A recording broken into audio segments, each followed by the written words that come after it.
So who else would be looking for these type of midterm rentals?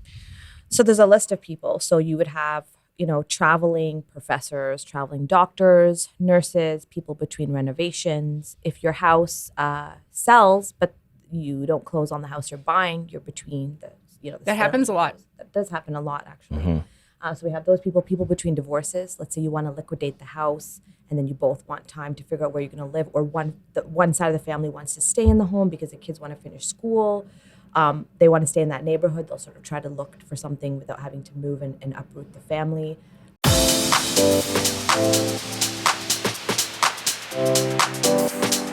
All right. Well, you just said it again. So you know what, I'm going to say it anyway. So we started this all over again because we probably talked about some stuff that we probably shouldn't be talking about. But anyways, you heard a little drunk story, but too bad you're not going to hear the rest of it. Probably for the better. Yeah. But I will tell you an interesting story that I just told you guys. We just had a boys' weekend, and our cottage is a 3-season cottage. And we were up there and we're hanging out, having some drinks, wake up the next morning, go to the washroom, and it doesn't flush. So obviously the antifreeze wasn't in the toilet or in the piping underneath. And so we had to go underneath to try and disconnect the plumbing from the toilet. And it was a complete mess of what was coming. Literally. From, no shits. No fun. no shit. Okay. And it just got to the point where we're like, okay, look, we got to make a choice because it was completely filled with ice and we're not going to get this thing out. We're not going to be able to thaw it out or in time. And so we're like, okay, either we stay here and find a bathroom. So we find a bathroom at a gas station not too far from us. And it was actually a nice little bathroom. So then we ended up having to take trips to the bathroom for the whole boys' weekend. The whole weekend? This happened at the beginning of the weekend? Yeah. I'm surprised you didn't just go stay at my cottage because it was probably vacant.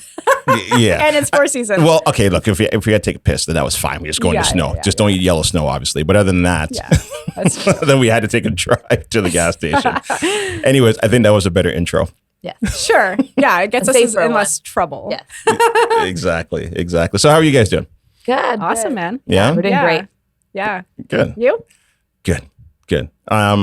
Busy. I heading down to Mexico. So by the time this podcast comes out, I would have been back from Mexico. Yes. And now we're meeting in Mexico. But I just found out that you and, who else is going to be down in Mexico? My whole family. The whole family's going to be in Mexico? The kids. Yeah. And now you guys are going to be on a property tour down there. It was like we spoke it. He's like, we need to go there. Let's check out some properties while we're there. And then we happened to see you. You mentioned it, and we're going to sign up for your tour. You know what? I'm really excited about it because we've got a really good team down there. We got the real estate team, and they've got vans, and they'll take us around. They've got a whole camera crew.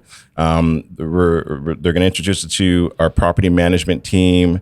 We're going to bring our designer in. My accountant's going to dial in or zoom in as well too. So he's going to talk about how to do the whole insurance piece and take your money out of corporations tax-free. So it's going to be a great event. And then we're going to take a look at properties, and we're going to do some wine and cheese back at our condo.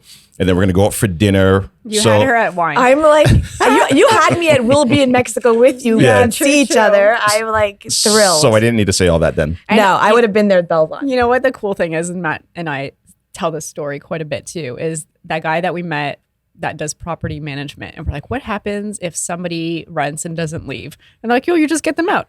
Yeah, but how? Because here we have such a process. Just get them out. No other thing needed to, be talked about. And that's it. It's I mean, that's the beauty of it, right? Is you're in charge of your properties. Yeah. Well, I think that's how it should be. Things are done different in Mexico. Yeah. Let's leave it at that. Yeah, exactly. All right. So anyways, we're not talking about Mexico today. We're talking about midterms. Mm-hmm. You've obviously made a pivot in your investing since what's happened in 2022. We all know that interest rates have gone up significantly. Mm-hmm. Why midterm, and what exactly is it? It's obviously different from short term. Yeah. So midterm is, 30 to 6 months, essentially 30 days to 6 months. But it really came, I want to say it was 2020, 2019 when I started saying, okay, I don't love sometimes the lack of control and potential low cash flow from a long-term rental. Short term is amazing, but it doesn't, necessarily always work in every single market with the bylaws and whatnot. So that midterm ended up actually working out really well. And we had a couple units that we've been doing for a while, and we had amazing guests. And these were people that were in transition. So a lot of them have sold a house, we're moving, some to Australia, some to BC, all over the place. We ended up finding in the very beginning a company that had executives come and stay. And so they rented that place for about 6 months. They were awesome. So a lot of people in transition doing construction, companies, corporate clients, and with the rates increasing, it just became something to really consider, especially in rent-controlled units for Ontario. And I can't speak for every single province, but in Ontario, if we can only raise by 2.5%, well, I mean, and that's the highest it's been in a long time. The highest, and if inflation is like 6, 7, 8%, and so they say. I think it's way higher. For sure it is, 100%. Even before this nonsense, I always was very wary about how they calculate it, right? Like meat versus meat. It doesn't have to be the same meat every single year. Like sometimes you get like shit meat, and that's what they compare it to when they compare inflation. Anyways, but aside from that, just the ability to like look at like the fact is in Ontario, rents are going to go up 20%, in my opinion, next year, another 20% the year after. So why would I lock myself into a 2.5% when I'm going to be 40% off in 2 years from now? Right. So that in combination with the higher cash flow, in combination with the different client base, like these are usually homeowners that rent temporarily, it just made sense. And ironically, I want to say it was about a year and a half ago, I told Paul, my marketing person, I'm like, buy all these domains, monthly rental properties, midterm rental. Like this was like before we even came up with this business. When did you tell me to do this? I want to say it was about a year and a half ago. That's smart. Yeah. Because what's your website again? Because I heard it. Midterm rental properties. And I was like, how the hell did you get that? Yeah, because I bought it so long ago. I'm like, this is going to be a thing. But I was doing so many other things that I didn't really have time to focus on it. And it's funny because on my goals, it's like fall of 2022. And that's actually when we started it. But that was originally like when I looked at my goals and what I wanted to do in January, I'm like, this is going to be something I'm going to do in the fall. The resort and everything else is obviously like a lot of work. And we were doing some other development stuff and we were doing some other bird deals. But I knew it was going to be something. And then we got together and made it happen. So when did this start? The midterm rentals business? October. October. We Okay, launched but our you guys have course. been together longer than that, obviously. You guys got together, what, a year and a half ago? Yeah, a year and a half. Year and a half on Instagram. Okay. And so then when you guys got together, you were an exec, right? Yeah. And then now you are business partner, I believe? That's right. Awesome. Yeah. Congratulations. Thank you. She's like, I'm going to go work for Sarah. She told her husband. Yeah. Before I even applied. Before she applied, I had posted something because I needed some help for an executive assistant, and you applied, and a lot of other people, and I met you, and I'm like, hey, I have to just, interview everyone that applied because they all came from, but I'm like, you're like definitely the top. So yeah, here we are today. And then, ultimately I'm a big believer in giving people opportunities where, if they earn it and they show that they can do it. I don't think people need to be stagnant in their roles and their jobs forever. And so I think at one point you asked for a raise. I'm like, sure, because you've proven yourself. And then I'm like, why don't you just come in and be a business partner in this company? And I will say, like, I'm big on ideas, and like, I don't know if you're like this too. And I don't like all the small details of implementation. And I think you're very good at that in comparison to, what I like. Not that you don't think big picture at all. I don't like the detail day-to-day stuff as much. We've talked about this before. Like, I don't like the detail stuff either, like the numbers and that is what Darlene is really good at. And I have other people on my team that are great at that. I'm more bigger picture, like kind of like the direction of the boat. Like where are we going? Where's the vision? Darlene has to worry about the gas. boat, because otherwise you're going to get straight. And I'm sorry, you just walked right into that one. Well, so you got that. He knew which way the boat was going, but Darlene was supposed to remember the gas. It was her fault the detail wasn't there. No, there you go. Love you, Darlene. Okay, so listen. Yeah. I got a lot of questions on midterm rentals. I've got a property that's coming up in Bowmanville, and we're going to probably talk about this a little bit later on because it's going to be vacant in a couple of weeks. I'm probably going to need your services. Well, this podcast is an interview. So let's see if you get the job. Okay, so what's the difference though between a short-term rental, midterm rental, long-term rental? Like there's a duration, correct? So I'd say short term is up to 28 days, and midterm is anything 28 days up to, I guess, a year, but under a year, month to month. You do not sign a lease; you're still a guest. And then long term is anything 12 months or more, and you're therefore signing a lease. Okay. So 28 days or more. What does this agreement look like? Is there an agreement at all, or is it, because obviously you're advertising on Airbnb or VRBO? Like, how does that come together? So we actually have our own platform, and most of my client base, where they're on our platform, most of the guests come through my platform. We allow the guests, the investors, to post on external platforms such as Airbnb or VRBO. But I would say 90 to 95% of my bookings are off of our internal platform through our sales team. We actually have salespeople calling and building the relationships because Airbnb has become very saturated. So they can still put it on Airbnb, but we're not like a management company. We're like a client's service company. So we bring the clients to the investors that have openings. Right. They can still do their own thing, like Aisha said, on Airbnb.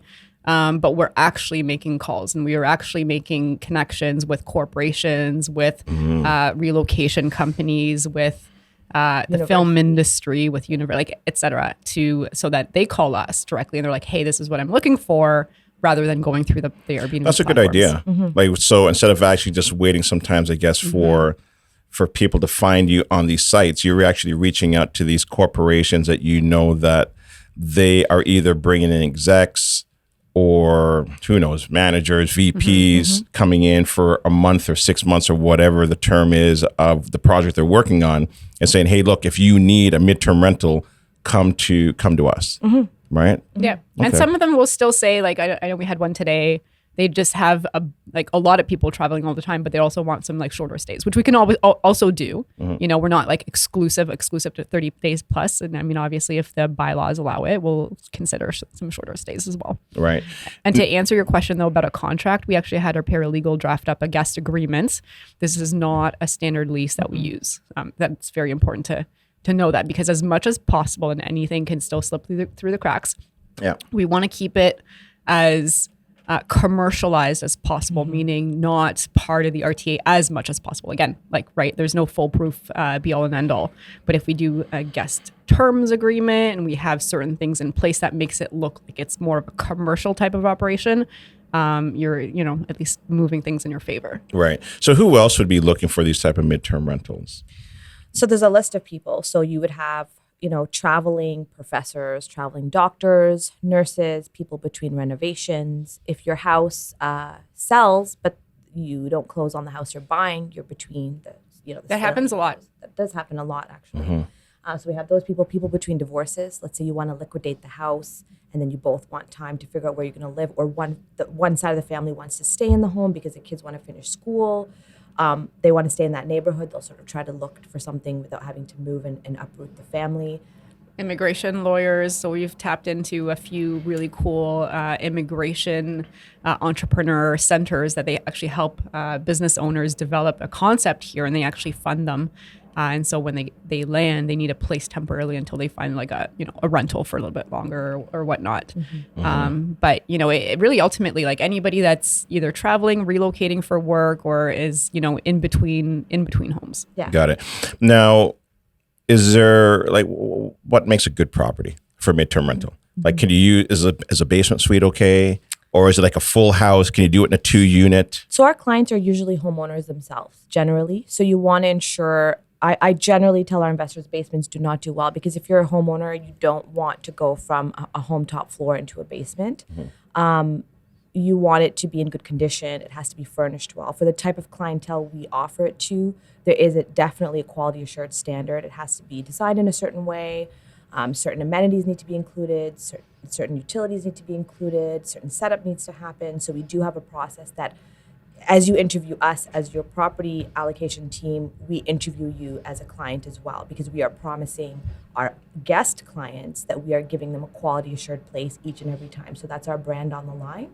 So those certain elements need to pass an executive level of design and an executive level of setup. Yeah, and that's great too, knowing that most of the families or the individuals moving in are typically homeowners, right? Because now they're probably used to a certain standard. And I guess that's maybe even the next question now too. Like, what do you typically find to be required or needed in these type of homes, right? Like, in a long-term rental, you may say, okay, yeah, the flooring's fine, so we'll just leave it. But in the midterm, you're probably looking at higher end, whether it be furnishings or finishes. What are some of the ones that you see to be important to have? Yeah, I mean, it doesn't have to be like super luxurious, luxurious or whatnot. Yeah. I mean, you could go to like Structube or do something that looks pretty good, but it does have to look new. I like It can't- Structube. They got I some do. great stuff. I love. Well- Yes, you just bought something I for was your going to say, I've office, seen right? that From on the Structube. website. Yeah, and you knew right Yes. away as soon as you saw it. I know because I know their product, Right. and they've been like putting it together, and then the assembly is a whole different story. But the the look and the feel of a lot of their furniture is great. But ultimately, like really, like if you have laundry, if you have parking, if you have some yard space, like good Wi-Fi, the opportunity for them to have like a desk or an office area. And it just obviously has to look clean and well put together. But there's the way to look at it from a property standpoint, but you should also look at it from a neighborhood standpoint. So you'll do better in the areas that have a lot of homeowners versus an area that has a lot of renters, because these are homeowners, and a lot of them that will stay with me, for example, want to stay in the same school zone for their kids or want to stay in the same area for whatever reason for work. And because we do want to cater to homeowner, it is a lot easier to be in a neighborhood that is more owner based versus more renter based. If you're in an area that has, a hospital close by, you might get a lot of family members visiting, as an example, for an extended stay. If you're in an area where there's, some boarding schools or private schools, those can still do fairly well if you've got parents that are visiting. But look for where the growth is, right? So like you've got to look at like the areas, and you got to look at the neighborhoods, and then you look at the property itself. Right. How do you avoid scams? So our contract, and we do guest screening. So a lot of our guests actually come Because we're calling them yeah. directly. Yeah, so they're Okay. they're usually not one-offs. Like we rarely get someone off the street who emails me and is like, I need a place to stay. It's usually through another guest allocation company we've partnered with, who's contacted us, through an HR representative, through someone who's looking to a headhunter, a recruiter. So these are all already vouched for clients, and because they're booking with us directly through these companies, and because of our setup and our structure, we do specifically try to avoid the single-ended clients, just because, to answer your question exactly, how do we avoid scams? And if we're looking for volume, right? So if I'm sending my sales team out, we're generally looking to work with big corporations and bigger entities. So when the people come through them, they've already sort of been vouched for, and they're represented by a bigger company who's not going to tarnish their reputation by putting us through something like that. Is it a common thing though, where people are trying to kind of get into these midterm rentals and you're catching them? Yeah, there's been attempts for sure where they'll say literally like, I'd say like, well, what would you need our rental for? Like to live. Wow. Yeah, and unfortunately, like we're not a long-term rental company, and to me, especially if they want to start on the first of the month, there's always a red flag, right? It's like, why the first of the month? Are you a renter? And then all of a sudden you're like being evicted and you're kicked out or like something, you know what I mean? Right. So we don't, I mean, I know this sounds bad, but we are not a rental, company for renters. We're a rental company for corporate executives, people in transition with another primary residence of some sort. Could something still fall through the cracks? Absolutely. Like how many scams I get on Airbnb of people just trying to rent a place that have no reviews, no background. It just seems sketchy. You've got to trust your gut along the way. But, ultimately, if we are reaching out to them specifically and we're building those relationships, like a lot of the corporations that are like, hey, we have, a few employees coming here, they're probably legit. Right. So do you find now, though, that you've done that legwork, reaching out to these corporations, it sounds like you're probably going to continue to keep doing 100%. that. It's a sales role. Got to keep going. Right. So do you find that you're getting better? You're obviously going to get better leads, but do you find that you're kind of more focused on that now? In terms Or of do you, what? as opposed to say Airbnb or VRBO or Kijiji or wherever else you're So we advertising? don't actually touch any of those. So we have like maybe a couple of properties we'll support on Airbnb as like a favor. Let's say the person's really? like out of town entirely. I'm like, okay, I'll help you with your listing on Airbnb. But like I said, 95% of my properties, we just work off our own platform and our sales team. Yeah, and Airbnb can still be That's good to utilized know. by the clients. So our investors that come to us and say, hey, we want to utilize your services to help, like as an additional way to find clients, they could still go on Airbnb themselves. We're just not necessarily going to manage their Airbnb clientele. Yeah. But if they want to rent it out on Airbnb as well, like in between the time that we're finding them clients, absolutely go for it. Yeah. Okay. That I like that. And so, where are you guys located right now? Like, or what areas are you servicing? Canada. Really? We're heavy in Ontario, but we are like the plan is to build it cross country. That's crazy. Yeah, we'll need a lot more stuff, but we're starting small. We're starting small, and then we expand. But as requests come in, then we look into those areas and we start making calls into those areas. We just switched from sleep to changing battery packs. We're just like, just switch it out. Let's just keep going. Yeah, I see that. That's wild. So, who's running this right now? Is it just the two of you, or do you have because you're obviously bringing in partners as well too, right? So outside of the business partner, who is in your business? So from a corporate standpoint, Lee, myself, and Aisha have equal shares in the business. But on top of that, we have Allison who does all our sales. So she does sales for guests. And then we have a couple people that do the investor onboarding. So they bring them in, get everything that we need in order to like understand what the property is, do the quality assurance checks. And just that way we can start pairing. We are going to need a ton more people for sure, but we got to start somewhere. And this is where we're at. So I want to say we've got, 3 staff plus us. Yeah, plus us. Awesome. Congrats, man. That's amazing. So what about, what was the thought, the question that I had now? I can't remember. Oh, information. Like, what are you collecting? Are you looking for pay stubs? Are you looking for, from the guests? Yeah, exactly. So one of the things I will say is you've got to be careful you don't cross the line into what you would be asking for from an RTA standpoint from a long-term tenant, which is what our paralegal told us. Because you got to just you've got to ask for enough that makes you feel comfortable without doing a check that you would if it was long-term. But go ahead. No, exactly that. Yeah. I was going to say that we have to be very careful what we ask for. But again, generally when they come through the guests, one of our corporate partners or another, we just give a form. It's called guest terms, and they'll fill that out with the information that our paralegal has. Credit card, car, vehicle, make and model, and their primary residence is a big one, like where they actually physically live in between is huge. But other than that, we names and full names and that kind of stuff. But we can't go into full checks. Could you? Sure. But a lot of these are corporate clients, and we don't want to also cross the line into the RTA stuff. Again, could something happen and we'd still be, it's case law and it has to go through regardless, but we're trying to do it as much as possible so that things are clear that it's more of a commercial arm than a, long-term. So even just for example, not providing any keys to any of the guests, regardless, right? It's like a keypad code that you can change on your phone at any time, put your cameras out there. So there are certain things that you want to do, put the, a little bit Airbnb sign or a little short-term or mid-term sign somewhere on the door. And I'm not saying that this will happen, but you want to take the precautions ahead of time. Right. So walk me through the process then. So let's say now there's somebody listening, a tenant just left their property. It's vacant. They got no furniture. What is this going to cost them to kind of get this up and running? Sure. So obviously they're going to need furniture. They're going to need forks and spoons and knives. And there's obviously a lot that goes into this. And what's your typical average cost, say for, we'll say a single family home, I don't know, whatever, 1,600, 1,800 square feet. 3-bed? 3-bedroom, 2.5 bathroom. That's your typical single family home. So I'd say about. Again, it really depends if you're getting all brand new stuff or if you're scouring for the deals and stuff. Okay, so let's do the low end, high end. Yeah, you're probably looking at between 10 to 20. There's a range, obviously, to set everything up. But this includes everything. She's talking top sheets, to bottom, utility. forks, knives, all the furniture, the TV. If you can find deals and you go to some of the dollar stores, pretty cheap. It depends on where you're getting the stuff. For me, sometimes I would rather just be go to StrucTube for all the furniture, and then I would go to Amazon for everything. Could I save some money by actually physically going to the dollar store and getting some things? Yeah, probably. It really ranges. Right.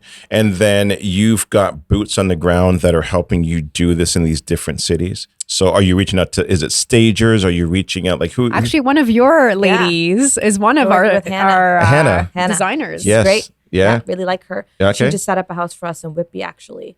Awesome. Yeah.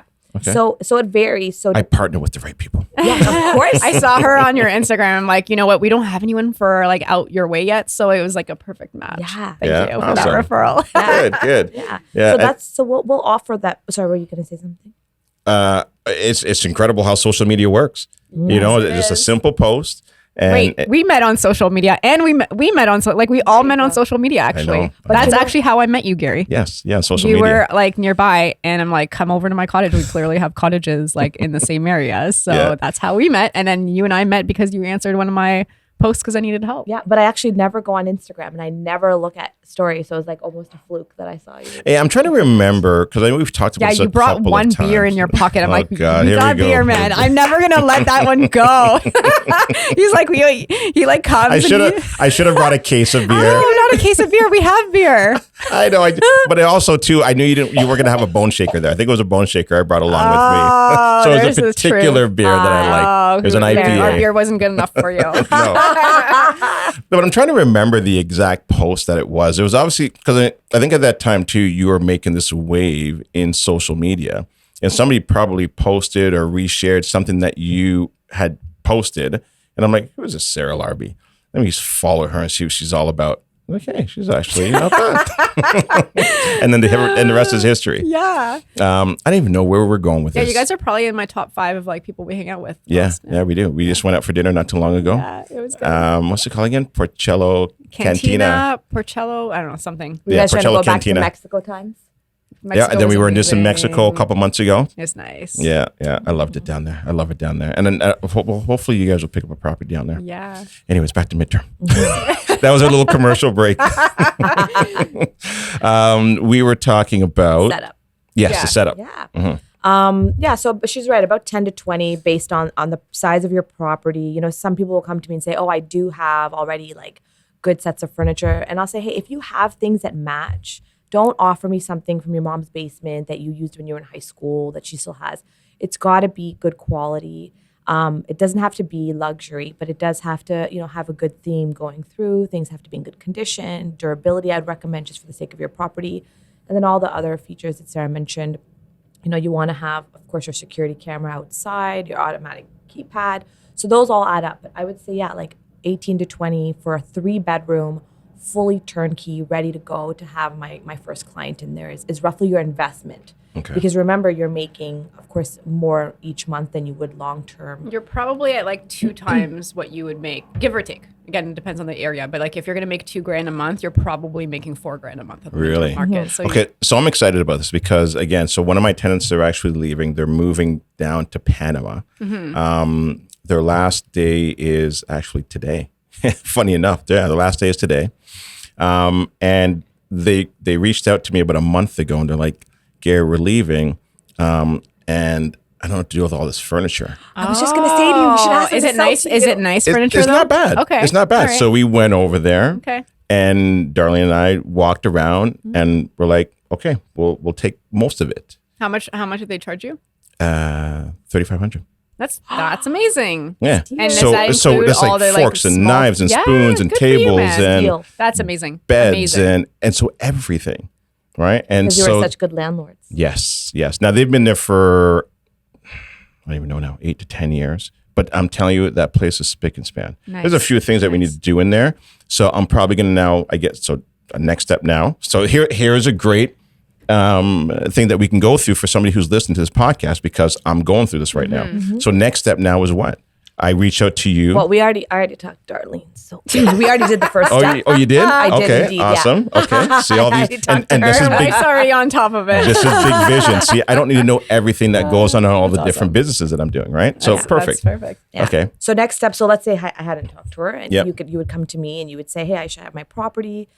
For example, we'll talk specifically about you. It's semi-furnished or fully furnished. What's next? I'd say, well, Right. here's our intake form. You'd fill that out. It would give us details about your property. Here's my Calendly. You and I would set a time to chat. We'd review your property, what you've been doing with it, when it will be available. I'll give you my stats on the area that you're in, what I think your occupancy will be, what I think your monthly rate will be. And if you are happy, I'll tell you about how our intake works, which is currently, as of February 2023, if anyone listens later, the current intake is $150 annually to onboard your property, and then no other fee until we book. Okay. And when we book, it'll be roughly 20% on top of the net we have already discussed with you. So you and I decide what you're happy with taking home monthly so that you're not eating out of pocket, and we obviously pad that. And then we add our fee on top, the cleaning fee. For every stay over a month, there has to be a mandatory cleaning fee for each month a cleaner goes in, and that's on the guest. So we'll add that on top so that they pay for a cleaner every month to ensure your property is maintained through the stay. I like that. And then the final booking, the final checkout cleaning, we add all that in total, then we know what the value that we're going to offer to the guest is. The beauty of how we work is we're not actually looking at market rents. We're not looking at what Airbnb is asking for. I'm working with the corporation. They tell me what their budget is, and sometimes it's more. And sometimes I can pull more out of them because the importance for them is location and quality and availability. And they're willing to pay that for some of their staff. So in a way, I give like a bare minimum, like this is what I'm going to do my best to get you every month. But if I can always get more, I will always try to get more. Right. And let's just keep in mind too that these corporations don't actually go on Airbnb, many of them, to do this. They have people like us that they reach out to directly, and they're like, here's what I need.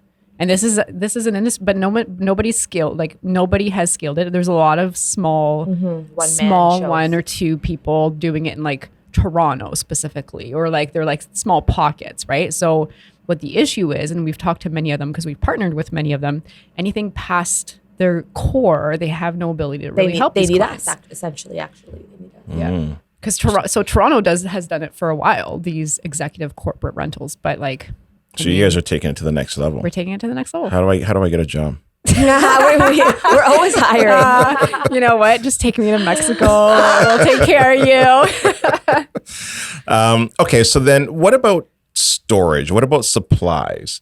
Like, I mean, I don't think supplies are going to be as heavy as, say, like a short-term rental, but you obviously need a supply room. Like, do you give access to the basement, or would you lock that off? Usually it's like a locked storage space. So like if there's an extra closet, then they put a lock on that, and then the cleaner would get into it, and then the cleaner would essentially let them know like once they're running out.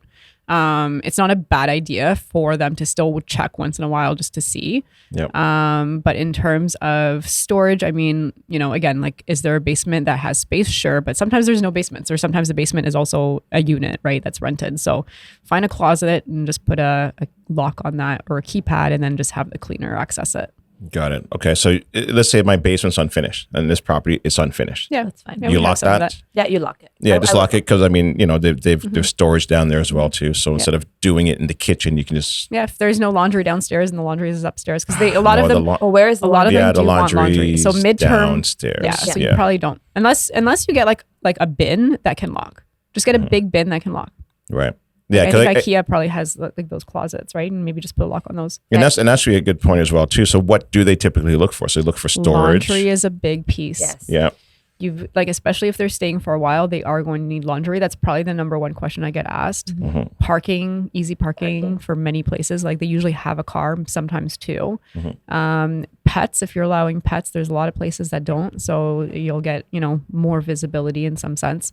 Fenced backyards are a big one. Like, of course, the decor and then, you know, people make decisions emotionally based on pictures, a lot of them, but location, neighborhoods, always an important one. So now, are you just doing pictures typically, or do you do like a video walkthrough or drone shots? You need to do all that? We haven't. We've used pictures. Like, I mean, like, could we down the road, and could we expand potentially? Okay. Right now we're using pictures, and they're not, most of them are not physically going to see these properties anyways before they make a decision. So the pictures are definitely, you know, if the investor can make sure that they provide good pictures, because we're like across Canada, we're not going to see every single property.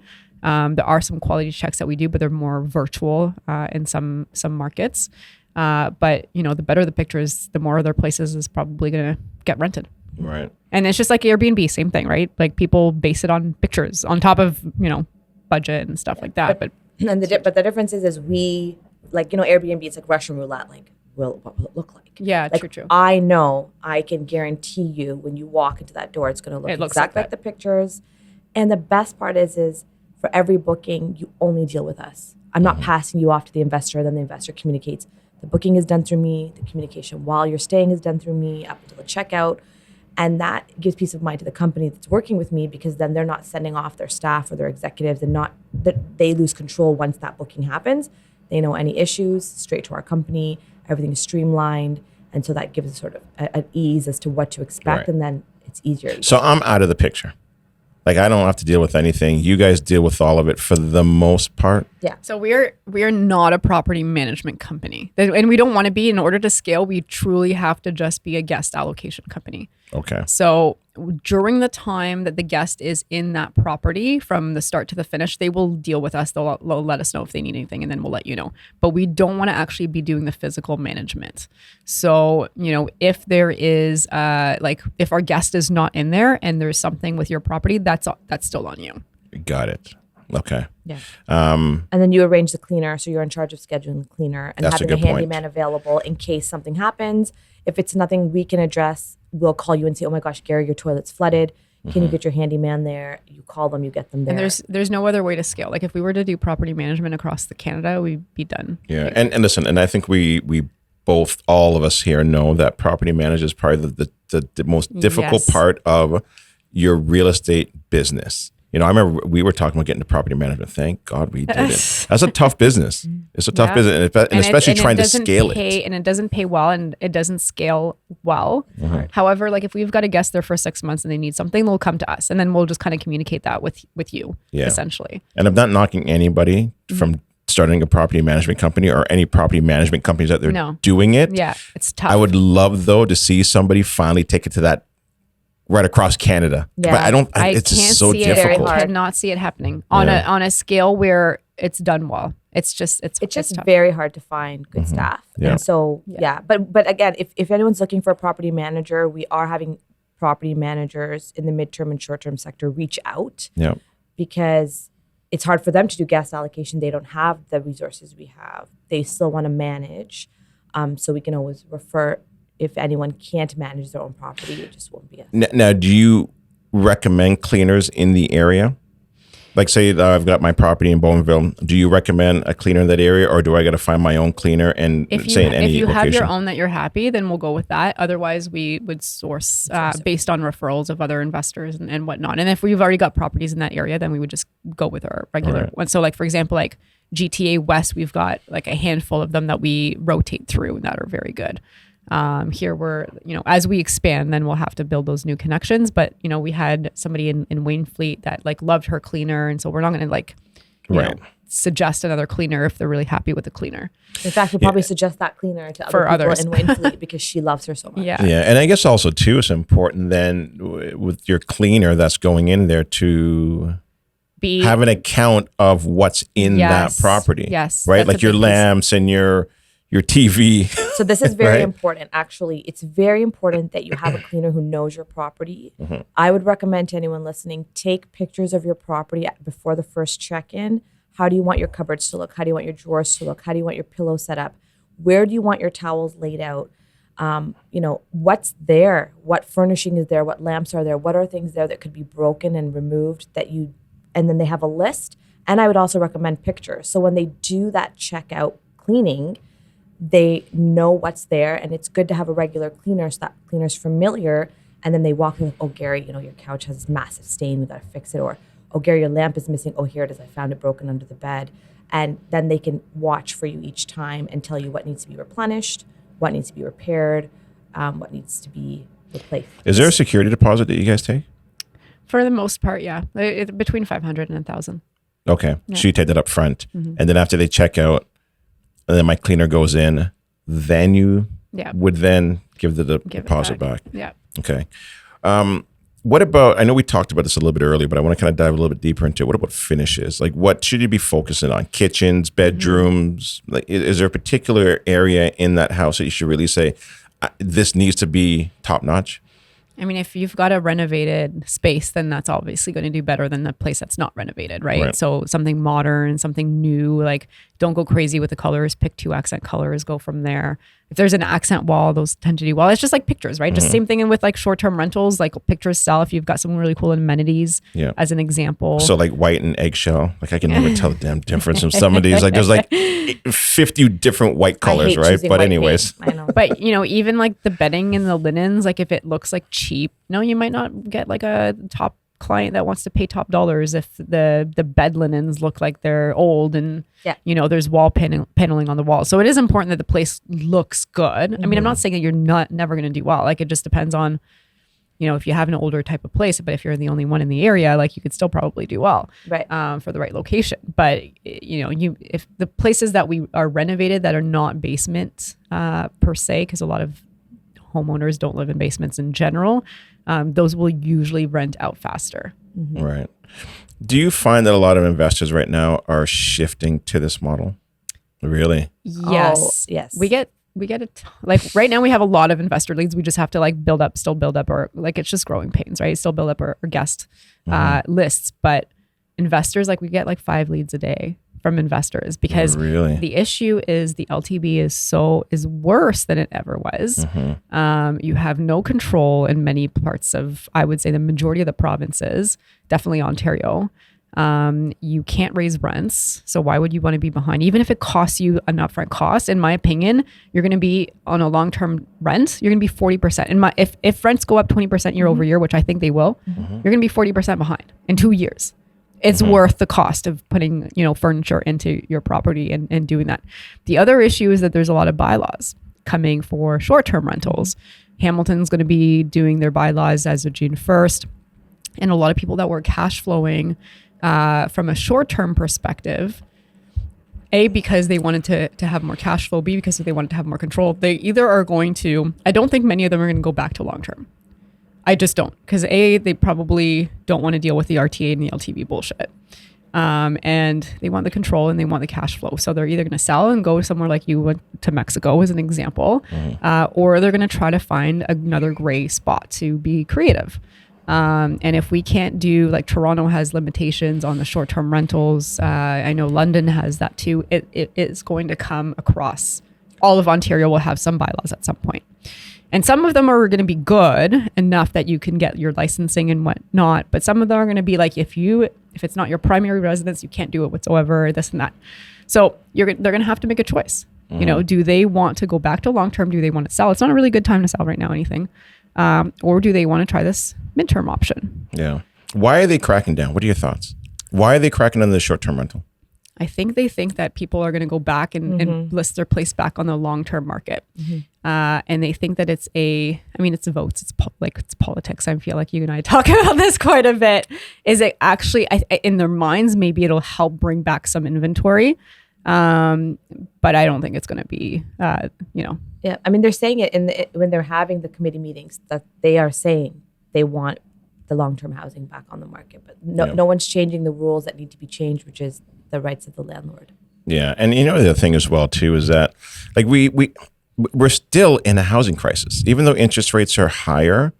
Like we need like what is it, 1.5 or whatever, well, 2 million homes. The number is insane right now. Yeah, what's that? The immigration number is insane. Yeah, right now. Where are people going to go? Exactly, and so we need 1.5, 2 million homes by 4 p.m. today. Well, here's the kicker: they've stopped the immigrants that have the money to be able to afford housing from buying the housing, which means they're now only relying on their current housing market or Canadians to purchase these homes.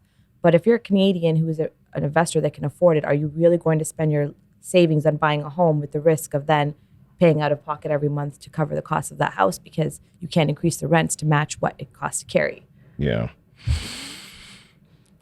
They're problems and they're solutions that are, in my opinion, they're just weak solutions. They're not, really the solution is to figure out what the supply and demand issue is and start building a heck of a lot more and give investors incentives to convert more, build more, do more, cut the right. I think Ford is on the right track in the sense that he's allowing for singles to be converted into 3 units, but there's still a lot of red tape. And really ultimately the way that I look at it is many properties they don't cash flow anymore long-term. So it's just a matter of are they going to sell and go somewhere else? Or are they going to try to fight it through and be creative? And sometimes, we're creative people. We got to be creative. And they're going to come after the short-term rentals. They're really looking at listings on Airbnb and VRBO. So people that have their house number and the front of their house, take that down, please. So that's where they're getting a lot of their data from as well. That's a good point. I didn't think about that. No, I do not put any. So even like my duplexes, I actually put the pins on Airbnb in different areas altogether. Like they're same like neighborhood, but I don't put them on top of each other because I don't want. So you don't have the address in there. It's just here is the location, and it kind of gives you a radius. It gives you a radius, and if you've got multiple units, split it up. Put the pins somewhere different. Yeah. Don't put a front or a backyard picture or something that people can recognize. Definitely don't put the actual address numbers. Like I've seen houses that have like the numbers on Airbnb. I'm like, I don't know. To me, that's a risk I just don't want to take. So you're shifting a lot of your properties into midterm rentals. Is that what you're trying to do? Rent controlled is going midterm. Right.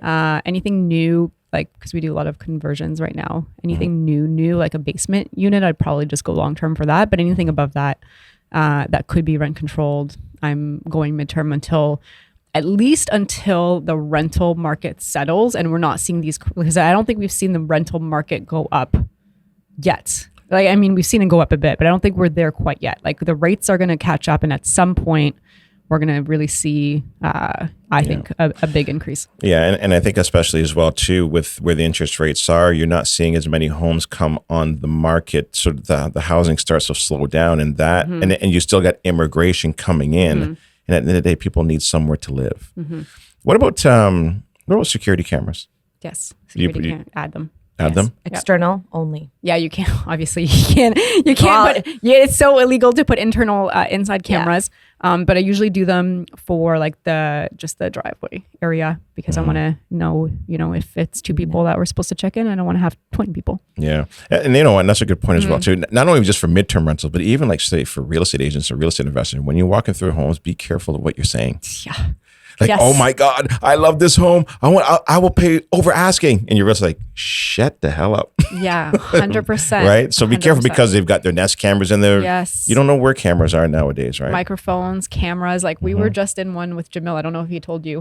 And the guy was like waiting in his truck outside of the home. Beautiful, like century home, like really nicely taken care of. Yep. We put our shoes just a little bit off of the carpet, and he came in and like swiped the floor. Like he was just nuts. But we said guaranteed there's some cameras in here. For guaranteed there's like, so we just like avoided commenting. But yeah, like you probably see it a ton. Oh, all the time. Have you ever like actually seen it? Well, sometimes like in those nests, the nests sometimes have it, but you do see it. Like, have you seen a camera like inside, like right? Oh yeah, 100%. Yeah, like right in the corner, you see it, and it's moving. I mean, if they own the home still, they're allowed to. If they're allowed to, it's their house. Their house, yeah. 100%. But if you're renting anything, you can't do that. Definitely don't put anything inside. But outside, yes. And then I also like to be able to control as much as possible the thermostat, the door unlock and lock button, and then the code changing over if I wanted to do that between renters. On my phone. So you control the thermostat as well too? Yeah, you can get like a Nest thermostat. Okay. Yeah, because there's a certain temperature you have to have in the summer and a certain temperature you have to have in the winter. Well, and if it's empty, for example, for a couple of weeks, like you don't need to heat it at full capacity. Yeah, for sure. What about insurance? You need to have. It's going to be very similar to short-term insurance. Okay. And what is that? Probably twice as much as your regular insurance. Oh, so it's double. Yeah, roughly. Okay. 1.5 to 2 But you need to have it because especially if you don't have if you're off of the Airbnb platforms, off the external platforms, you don't have their insurance. We have our damage deposit, but that's as far as we're able to cover you. Right. But you rely on that short-term insurance to protect you as a homeowner. That is your responsibility. And that's where now you got to be working with most likely like a broker, 100%. Somebody who has access to be able to go to these different insurance companies. And we have someone, if you need a referral, we always have people that we can refer that we've used that we know will be able to do exactly what you need. So if you're not able to find your own. Yeah. So you guys are a one-stop shop. Your typical insurance for your cars and your residential houses are not going to likely want to insure your midterm, short-term. So you definitely do. There's probably like three companies that will do it. So definitely work with a mortgage broker. But yes, we try to keep it as simple as possible. Look, we don't have all the answers and we're still growing and we're still figuring out, how all the pieces work. But like, I mean, personally, I've been doing this for, a handful of years already. So like if we can and Aisha's now in it as well. Like if we can help with like at least the connection so you can get it set up, then why not? Yeah. And I'll just jump in here to plug. Like we also still have our course available. We taught a course from October to December on midterm rental properties for anyone who wanted to do it themselves, execute themselves, and not need to use us. Maybe they have multiple. And in this course, you will literally learn everything we've talked about in full detail: how to set up, how to guest allocate, where to guest allocate. Like if you're just like, I'm a full-time investor, I don't really want to work with another company, give them a percentage, I can do it myself. This course gives you every single thing you need to know, like from my brain. 14 hours of material. Yeah. So you're not teaching it. We taught it already. You taught it. So now I can go in and listen to it, their modules on my own terms. Correct. And time. Yeah. And learn everything that we know about how we started this company, everything we know from running this company, we've put on paper, on video. We brought our professionals in. Our paralegal came in, our insurance provider came in, our designers came in, our cleaners came in. Everyone came in to show how are we going to do things? How do you set it up? What do you need to know? It's all there. Yeah. What about the accounting piece? I know you guys aren't accountants, but there must be gray areas here. Yes. Talk to our accountant. Is that it? Yes, period? Well, yeah. I don't want to get too much into that, but I know for my midterms, and I think the issue is your accountant that's putting together your taxes, some of them may tell you something different. And I've talked to many of them and I've gotten different feedback. But I set it up from an accounting standpoint as a midterm for now. Again, talk to your accountant, but it looks like a regular rental. Okay. From an accounting standpoint. But I'm not an accountant, so you really have to do your due diligence on that. And I would recommend working with an accountant who has experience in investing. And this is a very new, but this is also very new. So they're all learning for midterm at the same time. Because like short term was fairly new. Midterm is brand new. Like it literally probably is something that came out like, I want to say a couple of years. Do you see any issues with them wanting to try to, well, they're obviously going to want to regulate it at some level, but shutting it down, like attacking it like they're attacking short term? Do you see any reason why they would? I don't see that. I mean, I don't know. Because I mean, especially if you're saying that a lot of times these are homeowners, these are people come like from the corporate world and they need somewhere to stay. Yeah. Well, that's the thing. It's a need, right? Like I like to stay at recreational properties. It's nice for me to stay at recreational properties, but where do I stay? Yeah. I don't want to stay in a hotel. I have a family. I want a kitchen. I have a pet. I didn't want a backyard. You know, so I think, I'll let Sarah jump into it. I think it's a need. And I think if they took that, then what? Because hotels and all these other places. It's hard to regulate because like where are they going to really regulate it from? Like it doesn't all come from Airbnb. It doesn't all come from VRBO. Like a lot of it is actually tapping into our networks. So like, I mean, you're a realtor. How many realtors do you have here? 100? 150. Okay. So many of them probably have clients that are in between homes and need a place for like a month or two. So they all connect to you for your property. How would they ever be able to pinpoint that back? Like it's not on a platform. Yeah. It's not on a platform per se. So yeah. And the other thing as well too, like I think I see potentially, and there's obviously maybe a couple different angles here, but I can see why they're attacking short term. Yeah. Like if I owned a hotel, you're murdering my business. But for midterm, hotels don't want midterm. No. Right? They just want the short term, like 2-3 days or whatever it may be, right? Maybe a week. And could they regulate it down the road? Maybe, but I don't know how they would really know. Because like it could be 6 months. It could be 8 months. It's just the kind of client that we're bringing in. Yeah. Anything else? I think I touched on most of it. Is there anything I didn't touch on? I would just say, remember, when people are looking at the short-term market, I get a lot of like, well, my house has been on Airbnb. It's not doing well. How are you any different? Just remember our client base is very different from short-term. We're not recreational. We're not seasonal. We're very much in need. The need to stay in a midterm property will not change. CEOs moving around will not change. People between insurance claims will not change. Those needs will always be there despite the economy. Their budgets might change, but the need and the way we're sourcing our guests is very unique to we don't just plop it on a public platform and hope for the best. We're very active. We have an entire team searching out there, handing your property to all of our guests. Yeah. The midterm stay doesn't seem to be so much like say like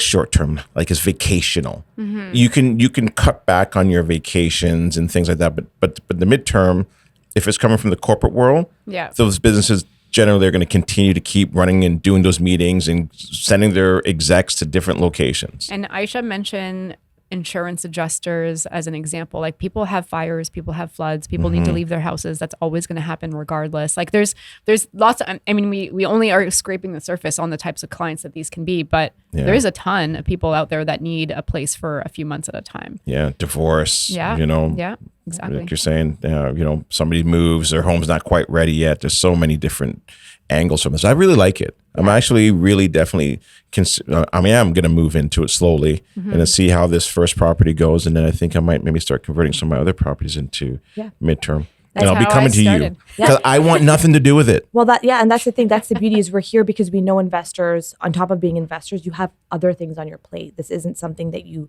have the need or want to build into.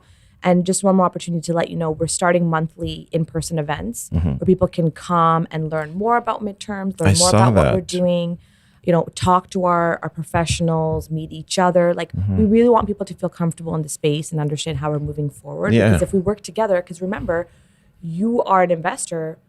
An example, you're also a realtor. Sarah could be an investor, but she could also be a nurse. Yeah. I could be an investor and also be a doctor. And those industries have a need for our service. So we also want people to look at us not only from an investing standpoint where you can give us your property, but what can we do for your other career and the people that you are also connected with, your colleagues and your team members.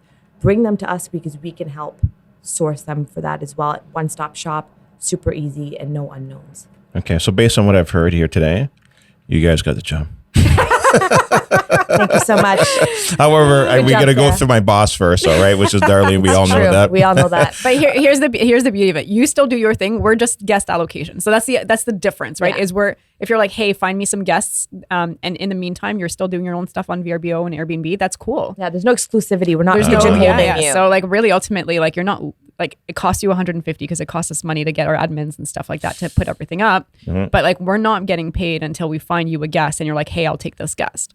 Got it. But there is a contract that we obviously sign. Yeah, with like Okay. your like essentially your minimums of like how much you'd want per month for each of the properties. But you go out and you still get your own people.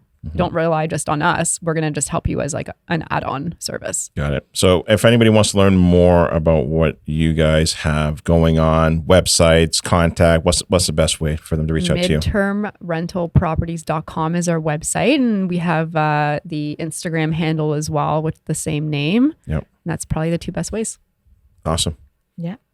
Always great hanging out with you guys. Thanks. Yes. I think the next one, I want to do we just talk about anything. Yes. Those ones, the Uncensored uncensored. political BS that's happening. We just don't carry. With is more where wine when Sarah doesn't have to people drive. cannot be offended. Yeah. That's that's the criteria. Don't be offended. Gary and I go into some crazy Okay, so conversations let's do it. sometimes. Yeah, we love That the should be your conspiracy. title. Listen, I love the conspiracy theory stuff. I don't believe them all, but I like looking at them because Yeah, I think yeah. you should always know every angle. Yeah. Anyways, this is the Conversation next for a lot more wine. That's exactly that'll be the next podcast. Keep an eye out for the next podcast with me and Sarah. We're going to be going into the deep dark stuff. But for now, listen. I hope you guys enjoyed today's show. Midterm rentals. I'm going into it. I think some of you guys should make that shift as well too. If you're in the red for some of your properties, I think this is a great opportunity. Thanks, guys. Thanks, Gary. All right, take care.